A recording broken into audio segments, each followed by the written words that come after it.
I chunk up the deuce for the south and the north. Boys talking down, and boys wanna hate. Tipping on phobos, wrapped in phobos, tipping on phobos, wrapped in phobos, tipping phobos, and I'm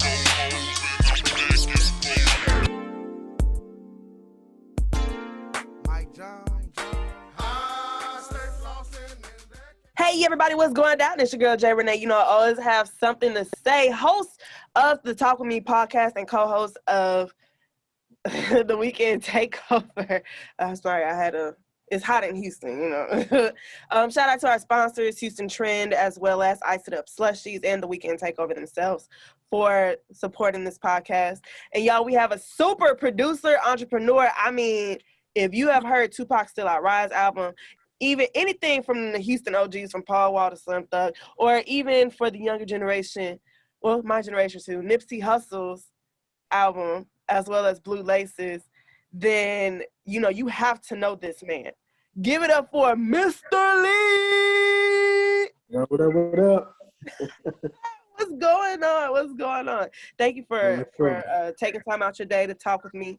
On the Talk With Me podcast, what we love to highlight producers or people that have just made the culture better and made a significant, building process in the culture itself. So tell me, how did you get started in production and how did you get started in music? I started the music production with a group out in Alexandria, Louisiana called 4 Deep. I was a rap member and the producer of that group. And that's when I initially started my music production as far as hip hop. Music wise, I've been playing the piano since I was 9. I played for my church with my dad. He's a solo singer, so I've been actively doing that since I was 9 years old. So I've been doing that. I'm doing that right in almost 40 years. And how did you use, your knowledge for the piano and various instruments to start producing for these major artists, specifically for Houston at first, because you are from Houston?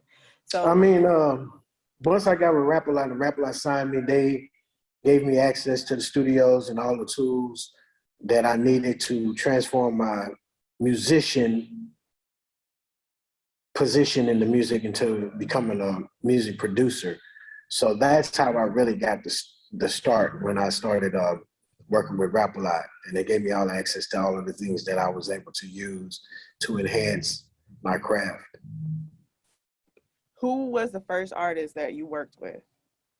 The very first artist that I worked with out of Houston was a rapper named Point Blank. He was signed to Big Time Records, and that's when I first got my chops in doing music production. And the first major artist above him that I worked with was the Fifth Wall Boys. Okay, Fifth Wall Boys, shout out to them. I saw them perform for Lil Man, like that's another artist in Houston who's growing his network. And what was that like to hear your work on a major scale? I mean, it was dope. I was fascinated, you know what I'm saying? Of course, being able to hear your music and on the radio and people hearing it and you're responsible for certain things, it was a blessing, really, you know what I'm saying? So it kind of, I don't know, it just gave me the will to do better, you know what I'm saying? It made me a lot more hungry to be in the culture and to persevere as one of the elites in the culture as well. Now, I know you produce for Scarface. Is it Houston Scarface, or are we talking about like New York Scarface? Houston Scarface. Okay, what was that? What was that? The world Scarface thing, you know what I'm saying? That's DG, you know what I mean? I don't even know any other Scarface but that, you know what I'm saying? So that Scarface is a guy that I've done a lot of music production from, but not only did I do a lot of music production for him, I learned a lot of things from him. Scarface is a good friend of mine to this day, and a lot of knowledge and things that he had in the music business as far as production and being involved in developing songs and knowing the importance of being involved. I got all of that from him. And how did you get in touch with Tupac? Like we're here in Houston. You're signed to Rap-A-Lot. You've worked with the Geto Boys, Fifth Wall Boys. And then you have Tupac. We're still in the 90s. Yeah. I mean, the blessing about working with Rap-A-Lot is a world-renowned record label, and Lil J is the Don of the South. So anybody of any importance is going to have to tap in with him at certain points. And of course, Scarface, the greatest rapper of all time to me. A lot of rappers are going to gravitate towards him too. So just being in the building and being available created an access point for me to be involved with all of these different artists, and they was able to experience what I could provide production-wise, and that's how I ended up getting involved with Tupac and all the rest of the artists that I've been working with. Now, how did Tupac record?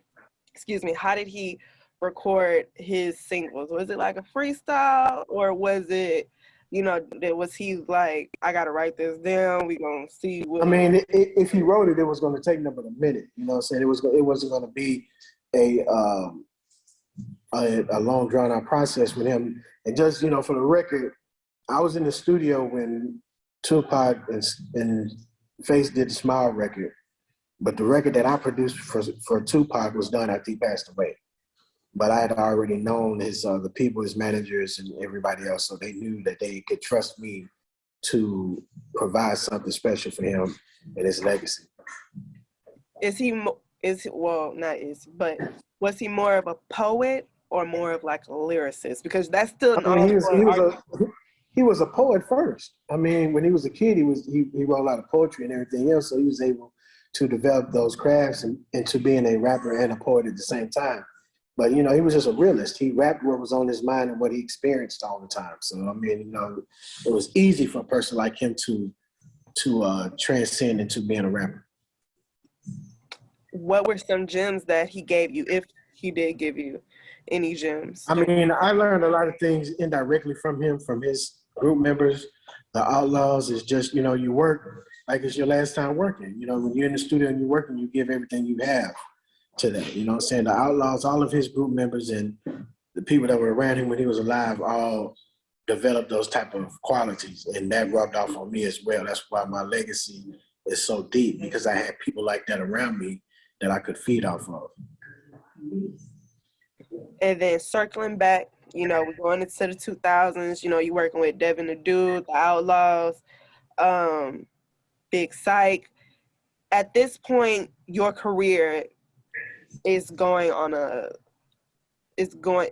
constantly going up, elevation, constantly. So how did you remain humble? How did you remain grounded throughout those times? Because I'm looking at the discography and it's just one after the other, one after the other. And sometimes you lose yourself in the fame, or people that have lost themselves in the fame. So how did you remain humble and grounded? I've never been famous. I stayed out of the limelight. This is business for me, and music is something that I love. So fame is something that I never quested to have. You know what I'm saying? So I've always stayed behind the scenes. I've been out more now in the last couple of years than I've ever been in the whole 28 years that I've been doing this. Because I like to stay in the background and do my part. But I understand that the climate has changed and you have to show your face now. But I've never been one about being famous or hanging around people. That's why I don't have a bunch of pictures of all those people that I work with, because I just wasn't the guy that wanted to take the pictures. I wanted the experience more than anything else. Do you think that that's kind of a problem in today's world, where they just want to be in the limelight, or they want to follow trends instead of enjoying the moment? I think that it definitely has some issues, because a lot of people have high face values, but the realistic values are non-existent. And I was telling people all the time, even when you're doing entertainment business, a business, it's not a contest. I don't want to have accolades and trophies for things that I've done and don't have the money or the money that comes with it. If I can't get paid for what I do and I'm getting accolades for it, it's senseless to me. It's a business, so when you look at me, I consider myself like a C-class celebrity. I'm not an A-class celebrity. I'm not an A-list celebrity. I'm not none of that. But I live like one. You know what I'm saying? So I like the peace and tranquility of being able to move around without people bothering me. And I also like the fact that I can wake up every morning and see exactly what I did all my work for. What was it like? Because, I mean, you were there to see UGK together. And then when Pimp C decided to drop his own single, well, actually his own album, couple of them, what prompted that move for him? It was just something that he wanted to do. You know, it was something that he was doing, he wanted to do for a minute before he even got locked up. And when he passed away, he and I were about to do another solo project. So, you know, he always wanted to do some solo stuff too, you know what I mean? So that was just some plans that he always had. It was nothing that prompted him to go solo away from UGK or none of that. Him and Bun had already made plans to do solo projects. Okay. Fast forward, even with, you know, ABN, you still have some of those songs. I mean, it's hard to find some of those. Do you still have those in the vault? I still have a lot of ABN songs in the vault. Me and Trey are currently working on the project and doing some records together right now too. So, you know, that's my little brother. And we just work. I'm just vibing. I'm staying current. I'm, you know, always doing different things. I have a gospel album that I'm working on right now. That's crazy. I have a Blue Laces 3 record that's getting ready to come out from Nipsey Hussle. And I'm working with T Farris on some records with Meg Thee Stallion right now that I just placed. So, you know, I mean, life is good. And 28 years later, and I'm still at the top of my game and still being able to do the things that I'm doing now. Man, that's a blessing. That is a blessing. Talk Absolutely. about your relationship with Nipsey Hussle, because I know it was deeper than you just being his producer. I've seen you post on Instagram sometimes. You just, you know, that's your nephew. That was your nephew. Yeah, he called me on. You know what I mean? Everybody that's dear to me, that's what they call me. And I had a lot of respect for Nip. I was with Nip when nobody knew who he was. You know, me and Nip met in late 2006. And he had just got out of jail, and I indirectly got in touch with him through a guy that was managing me in New York. He had did a mixtape record to Gotta Be a G that I did for Lil Kiki.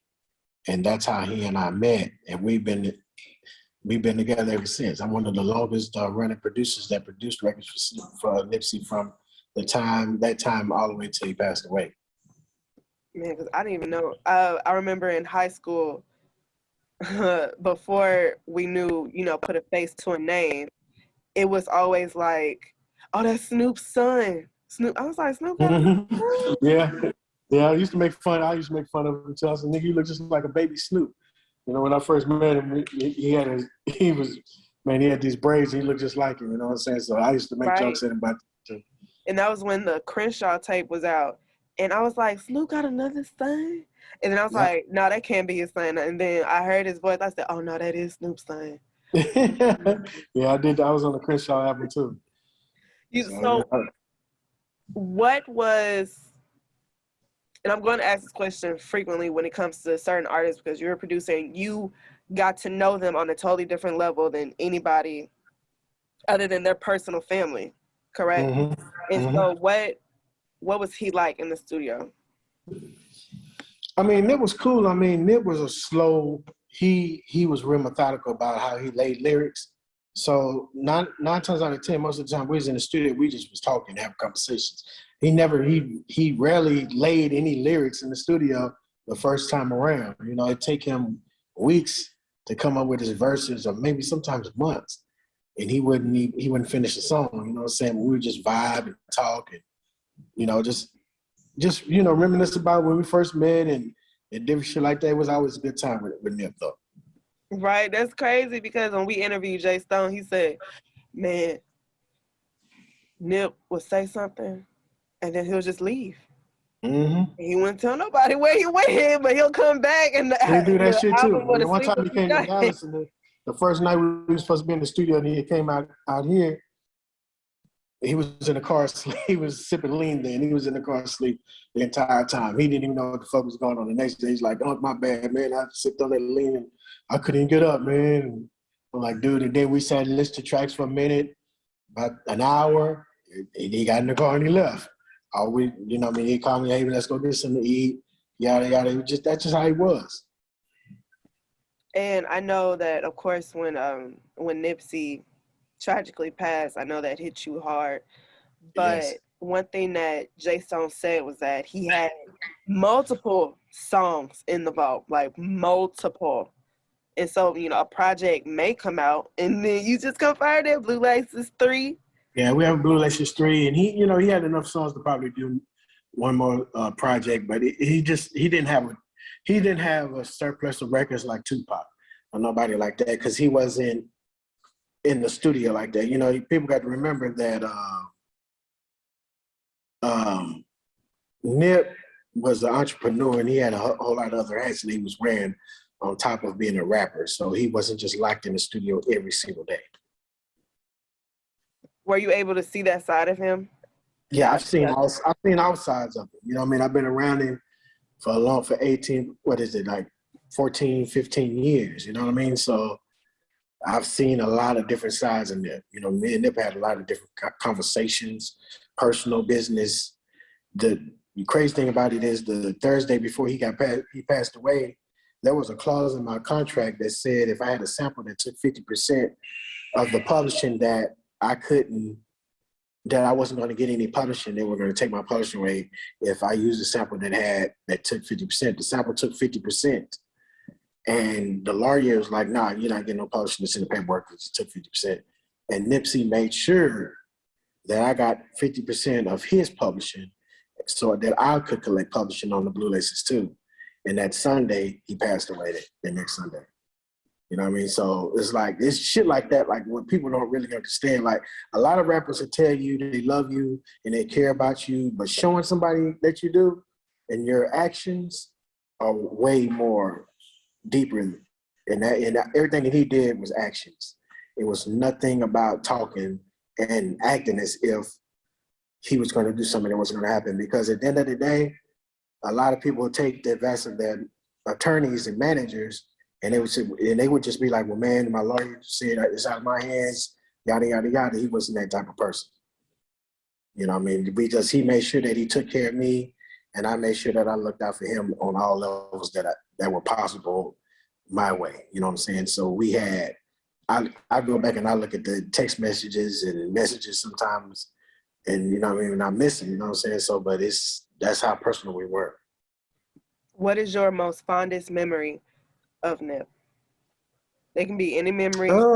It can be y'all going to that Louisiana. I think the most fondest memory of me is me and him at the House of Blues down here, and I showed up to the concert. And he didn't know I was there, and I was backstage watching him perform Blue Laces that came on, and he performed it, and we went backstage, and we both looked at each other. I said, "Damn, bro, them motherfuckers know every word of that song, huh?" He's like, "Yeah, that shit's crazy, huh?" I'm like, "Shit, that shit is wild." And we talked, and we went to eat after that, and you know, just chopped it up about a lot of different things and about life, and you know, just talking about how far he came from nothing to taking private jets and doing different shit. You know what I mean? So we always reminisced about different things, and some of the last conversations he had when we got the nomination for the Grammy Awards, we talked about how we admired each other, and he was like, "Man, you always been on top of your game musically, and I just can't wait to recreate some more stuff with you," and yada, yada. He always made it real effort to any type of interviews he had. You're going to see something about Mr. Lee in him, because he always sincerely had a lot of love for me and a lot of respect that it showed in everything that he did. What was that feeling like when you all did receive a Grammy for Victory Lap? We got a nomination. We didn't actually win, but just to get the nomination for it was great. You know, it was really great. It was an honor, and I couldn't have had a moment that was my first time being nominated, and I couldn't have did it with I wouldn't want to do it with anybody else. You know, I felt like it was just a perfect situation, win or lose, which we lost, but it was an awesome experience just to feel that, you know what I'm saying? And then the year after, it was bittersweet, he won. But, you know, it was just a blessing just to experience that with him while he was here.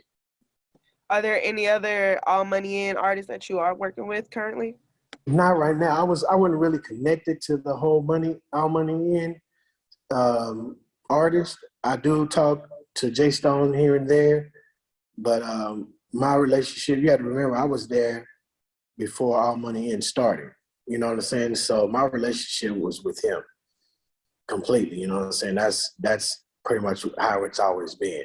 I always had a direct line to him. I was never middleman with him, and we always talked one-on-one with each other and stuff like that. So I didn't hang around enough to develop relationships with this artist.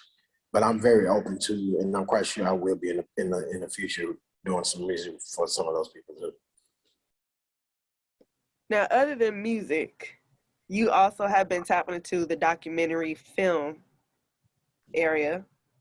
Mm-hmm. So talk to us a little bit about the upcoming film that you're working on. I have a documentary called 20 Years of Power. It's been completed for about 2 years now, and I just haven't got the right situation to release it yet. I'm actually closing the deal for it right now. And I have a TV show that we're working on called Throne, which is going to be about my life story, but it's going to be a TV show. It's kind of like Power and Empire put together, and we're working on that. And I'm working on a movie about my great-grandfather. He was the original inventor of the airplane. He was the first American to have a patent on the airplane in the United States. Whoa, wait a minute.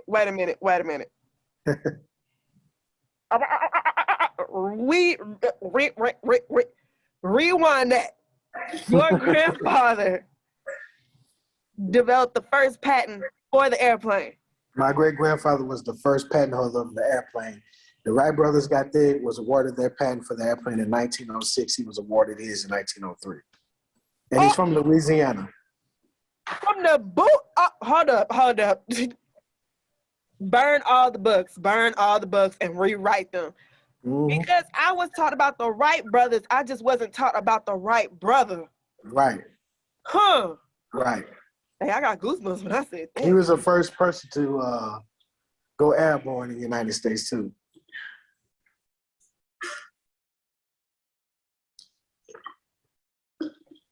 Yep, true story. Look him up. It's crazy because it's hidden in plain sight. If you look up Charles F. Page Patton, you'll see it. It's called an airship. And the two white boys got credit for all that. They got credit for it. They got credit for all that. He sent this plane off to the Louisiana Purchase for a contest out in Missouri City and St. Louis, and it got hijacked. His plane got stolen, and he never seen it again. Yeah, and they from the Wright brothers from the Midwest, so if you put two and two together, you know the rest of the story. They stole it. Them colonizers. We don't have complete proof that they stole it, but you know what I mean? They from the Midwest. He shipped his plane to the Midwest. My great-grandfather was a G, man. He he was going after $100,000 prize, and he wasn't scared to send his shit out there. You know, he lived in a mansion, and he was in the 1800s. He had a 3-story mansion. I learned how to play the piano in his house. My music career was born in his house. That's how crazy that shit is. And when I found out, I knew he had built the airplane because I seen the blueprints of it when I was 6, but I didn't learn about the patent until 2 years ago. So, if I had known about the patent when I initially got in the music business, I would have been on top of this shit. But now I'm on top of it ASAP. You know what I mean? So I'm making it my destiny and my business to make sure that people know who my great-grandfather was. Yeah. Yeah. I don't even know what to say right now because now history that I grew up with, at school, it's a sham. It's not real. It's not true. Trust me. And it's crazy because it's a white guy from Louisiana, and we know we have a lot of racism everywhere, but it's heavy in the South and Louisiana, Texas, different areas like that. It's a white guy that's a historian from Louisiana, Alexandria, that is advocating for my grandfather right now.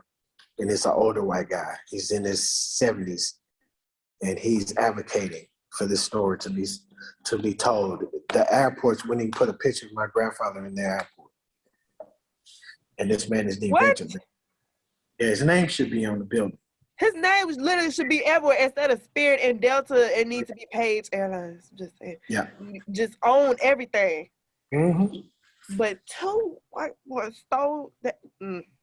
Let me be quiet. Let me be quiet. I'm gonna shake the tables with this. Matter of fact, I mean, even if, if we just gonna put it in perspective, we say even if they didn't steal it, he still needs to be recognized as the first person to do it.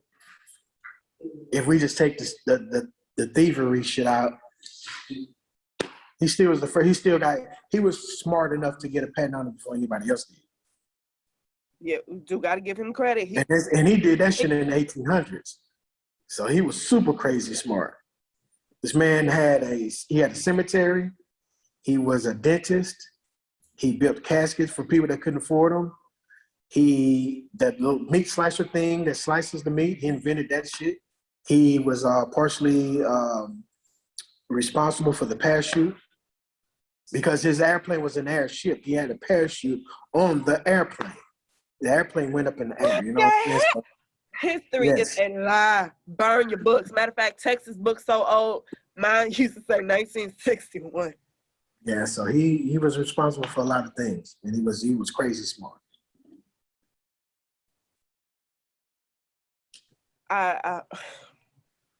So that's what we do. That's what we're working on right now. The name of the movie is going to be called First Flight, and we're working on that right now. And I'm working on some bomber jackets and different stuff like that for him as well. So, you know, people will know who he is, but in the next couple of years, his name will be flooding everywhere. Look, I'm. If you need an audition tape, I'll do that too. You know, you gotta find her in theater. I got you. I'll just say I'll be like I'll have the button up with the ruffled top like that. All that. Be like Black woman number 3. Mm-hmm. Renee, I'll do that. But this story needs to be heard. A book needs to be written about it because I didn't know a black man invented the airplane, nor did I know a black man invented the parachute. Yes, he did that. You know what? My answer. They can't refute it. It was in the newspaper saying that too when he did it. You know what I mean? So it wasn't like this is a figment of somebody's imagination. Like y'all have proof. No, black segregated newspaper was the white newspaper. This shit was in there. That he invented the airplane when he took flight in the airplane. All of that shit is confirmed in the newspaper. And they got the nerve to put a white face on them. Yeah, but if you go back and you read it, it said that they were, how did they say it? Credited for being the first inventors of the airplane. They didn't say that they were. When I go over and I went back and started looking at it, they did not say that they were the first inventors of the airplane. There were people across the world that were working and inventing airplanes in Africa, Russia, New Zealand, and different other places. I have confirmed that there were several people that were out there inventing something to fly in the air. It wasn't just my great-grandfather either, but he was smart enough to have the patent on it first. So that's something that cannot be erased or challenged that it didn't happen because you can Google it. It's in the patents. It's on the patents website, U.S. government website. When he did it. And you said the movie will be released. You said it's already out, or it will be? No. We're actually working on getting ready to do the casting for it. I just locked in a deal that I'm closing in the next, hopefully in the next 5 to 10 days. So once I close this deal, we're going to start doing the casting and getting everything ready to start shooting. Yeah. I got you. Like, I don't care. I'll carry a tray and be like, whatever it takes, man. We all do it. So, speaking of culture vultures, we're going to call them culture vultures. How have you seen that within the music industry? Like, if you had to put it in like a paraphrase, how have you seen that in the industry, and how have you seen that either continue on a rise, or how is it de-escalated? I mean, it's gonna always be on the rise. I mean, culture people still in different cultures. There's been some shit that's been going on since the beginning of the time. I don't take it personal. I don't really trip about it. And I don't get things confused because somebody that's white or different nationalities are doing hip hop that they're stealing from me. I don't look at it like that all the time. If you take a style from somebody or you take an appearance and a look for somebody and you're trying to make it your own, then that's stealing. You know what I'm saying? If you're trying to sound like, that's why I don't like a lot of the shit these days. It sounded all the same. When I came into the business, if you sound like somebody else, that's grounds to get beat up and disrespected. You know what I'm saying? You just don't do that type of shit. You know what I'm saying? And we're making it okay too. You know what I mean? It's what you allow to happen. When your own people are doing it, then some people out of your race and outside of your culture started doing it. You have to look at yourself and examine yourself and understand why these things are occurring and happening. I had to re-examine myself and understand that I allowed things to come in that I'm responsible for some big people being in this business. That's in this business that people call culture vultures that I discovered. I'm not gonna say the name, but I'm responsible for it. You know what I'm saying? Solely. And I had to look at that shit and be like, you know what? I have to take responsibility for this action because I'm the one that did it. And I have to be more careful of who I share my talent with and who I invite into this culture because I am one of the gatekeepers. And I have to be more, aware of the things that I'm doing. And sometimes it's even with the people of your own nationality. Some people just don't deserve to be in this. A lot of people love it and infatuated with being a part of it, but you have to earn your way into it. You know what I'm saying? So that's how I look at it. Are there any new artists, whether independent or signed, that you would work with other than Meg Thee Stallion? I mean, at this time and point in my career, I don't even care who it is. You know what I mean? If the opportunity presents itself, fine. If it doesn't, I'm working on my brand and who I am and what I'm doing. So Mr. Lee is the most important person that I'm seeking after is myself. You know what I'm saying? And people know what my contributions are. And when they need me and need my help, they know how to get to me. But as far as me just having the desire to work with somebody, I've been past that phase. Well, I mean, yeah, because you work with Yeah, I've worked with the greatest people. You work with everybody in Hall of Fame. When you look at the Mount Rushmore, I could just say Jay-Z, Scarface, Tupac, Nipsey Hussle, Pimp C, who else, man? LL Cool J. The only big person that I never got a chance to work with in my eyes was Biggie Smalls. Oh. Other than that, I mean, everybody else I've worked with them. Nas, I've worked with Nas before. You know what I'm saying? So it's like, everything else is, it's water under the bridge at this point. Right. So, okay. You already named your Mount Rushmore, which is great because that was going to be my next question. But have you ever tapped into being a rapper or a singer, or had some type of dreams of doing that? Yeah, I do it. I'm a songwriter. You know what I mean? I rapped on records with Scarface before. I've sung on records with Pimp C before. I've co-written lyrics with different people before. So I've done all of that. You know what I mean? I've been in those phases already. I've recorded records with Lil Keke and Slim Thug, all of that kind of shit. I've sang on records with Slim Thug. So I've done all of that. And I mean, now you could add being an award-winning director, producer. That's what I'm headed to now. For this documentary that will come out, and plus your television. Well, just for the record, my documentary has already won an award. I won an award at this Los Angeles Film Festival in late 2019. So my documentary is an award-winning documentary already, and it hasn't came out yet. So I've done that. I can add that. I am an award-winning director. What can't you do? Fail.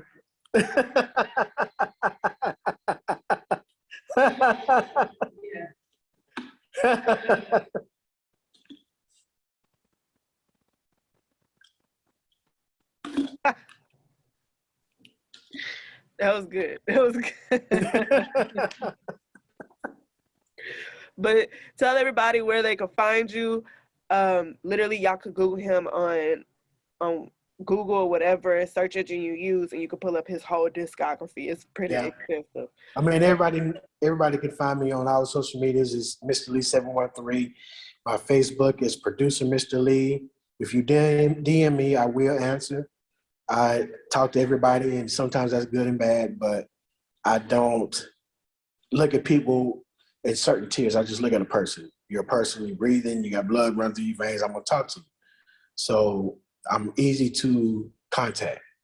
You can hit me anytime. I answer all my emails. My email address is on my Instagram bio, so I can be reached in any way.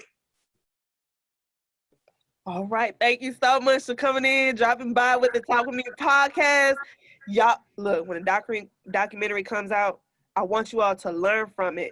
Learn that the history that we were taught was fake as hell. Yep.